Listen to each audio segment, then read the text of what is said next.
Hello, today we're going to be doing my quick review on my XRX and my thoughts of it in general, any issues I've had or tweaking that I've needed to do so far. I've only had this car for a couple of weeks. I have had a couple of issues, but we'll go through them shortly. So in general, it's running a 3500 motor with the ESC, which is the same as what you get on the GLA or GLD. This gyro, I believe, is the version 1, not the version 2. The version 2 has got endpoint adjustments, and apparently you can do endpoint adjustments on this, but I can't find a manual or anything anywhere to do it. I'm running a FlySky receiver, which I've linked up to my Kyosho Synchro Touch, because I use that radio gear for all my cars. So what are my thoughts? Yeah, like it. It's my first rear wheel drive drift car, and I must admit it's taken some getting used to. Only because I'm used to all wheel drive. But that all comes with practice, same as anything. So, issues that I've had. Before putting this chassis on, it comes with an aluminium chassis. It's a 94mm wheelbase with a carbon top. Now, when it's in that configuration, it's a lot easier to lay out your electrics. Only reason I say that is because with an adjustable chassis, don't know if you can see, I'll move these cables, there's two tiny screws in there, just in there, that adjust the top plate. Then you've got 4 screws here that adjust the bottom plate. Now, when you haven't got the adjustable chassis, you just got a normal chassis, you haven't got to worry about issues of where you put the electrics. You can set them up better to take different shells. I have done a quick video on the shells that I have to hand of what might fit and what might not, due to the front span on the XRX. It's very wide when you do it to the manufacturer's specs. As you can see, I've actually wound in these fully, but I've left these open a touch just because I want to camber the wheels in.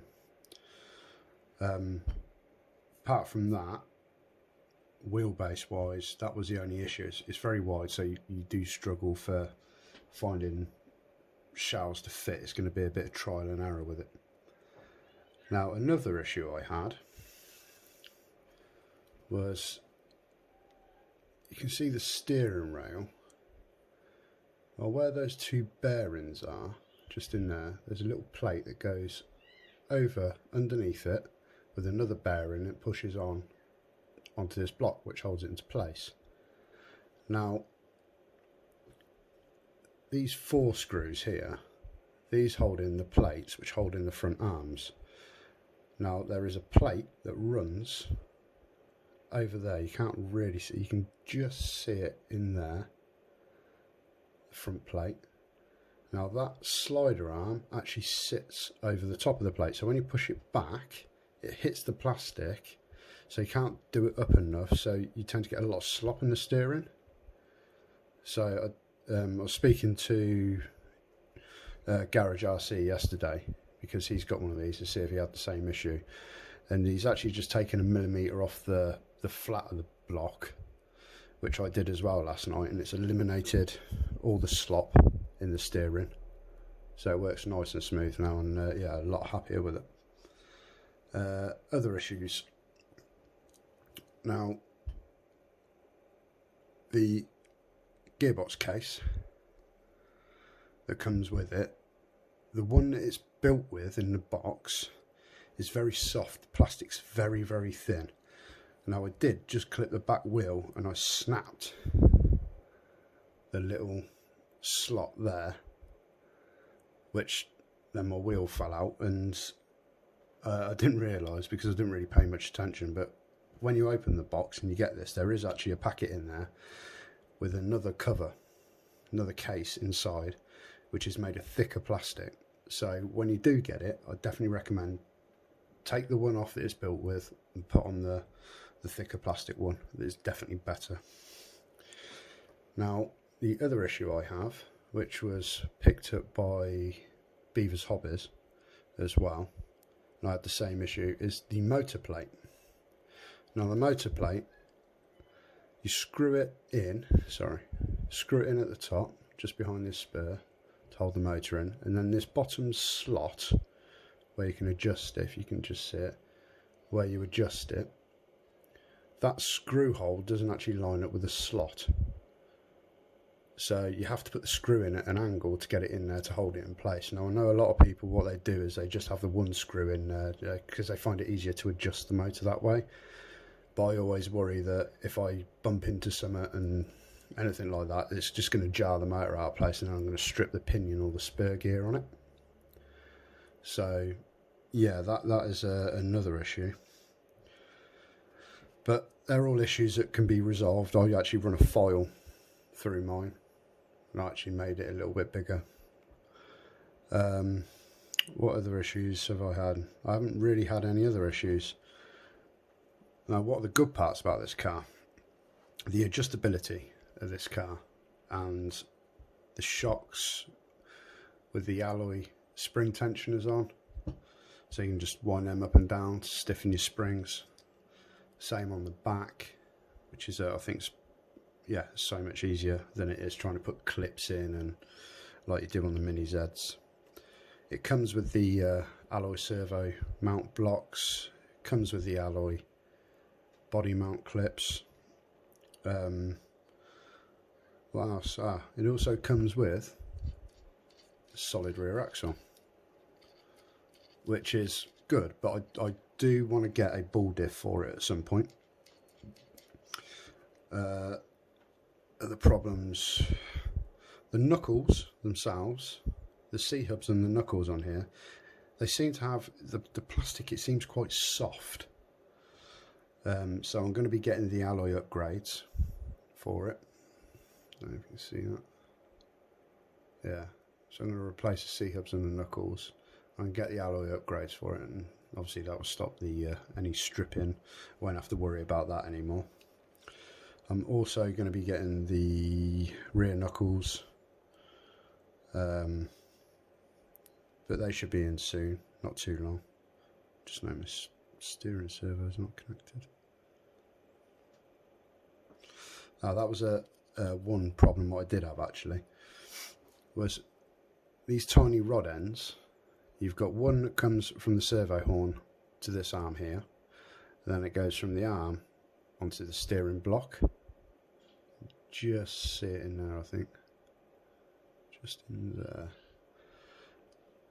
Now these, the moulds on these, I definitely recommend that you get a small drill piece and tap. I'm unsure what size because I just run mine in. I ended up splitting them, so I have some spares on hand. I've got to change them over at some point. That was a silly mistake on my half. But apart from that, they're all simple little fixes. And once they're done, yeah, it's a brilliant car. Absolutely love it. Now, I bought the carbon chassis, the adjustable carbon chassis, because I wanted to run more showers on it. And I did actually run into a couple of problems with it.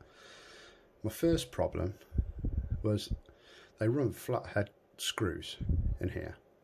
You got 4 of them on the bottom and then 2 on the top on the other plate. Now, on the alloy one, they actually countersink. They chamfer all the way along that channel, so the screws sit flat like the rest of them do on the chassis.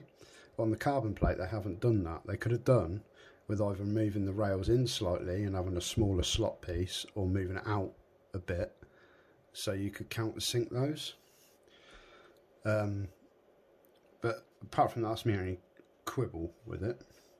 The other problem I found with these plates, they were so finely milled out and cut to size that once they were actually in there, they were quite hard to slide in and back out.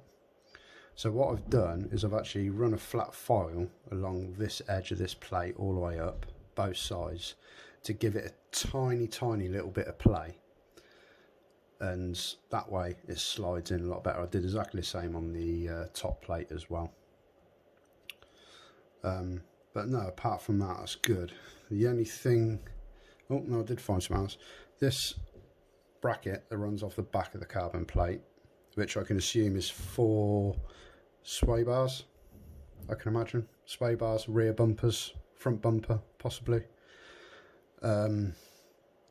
Fitting on shelves, I found that gets in the way a lot. So what I'm going to be doing with that is on mine, I think I'm actually going to cut that off. Just because I'm not going to be running bumpers and stuff like that on mine. So yeah, I'm actually going to cut that off, I think, on mine. So it just stops hindering getting in shelves and stuff. But, well, what else can I say? Apart from that, yeah, it's brilliant. Comes with all bearings and, yeah, put together very well. It's a very sturdy little car, and I look forward to actually learning to drive it properly, because all-wheel drive cars are a lot easier to drift. This one, it's not really hard, but it does take some skill to do it. I'm definitely going to be changing this gyro, just because it hasn't got the end points. It doesn't work right for me. It might work right for you, but it doesn't work right for me. And I'm going to be changing my receiver over to a Kyosho one as well, because then that'll work properly with my synchro. I think that's half the problem I'm having, is the fact the settings aren't working the way I want them to. But for now, just getting used to it. Yeah, so I'm really happy with the car, and look forward to using it a little bit more. I hope any of this helps. If you have any other questions on the car of any sort, then just feel free, hit me up. Please hit the subscribe button if you enjoy my videos, and like the video, and I'll see you soon. Peace.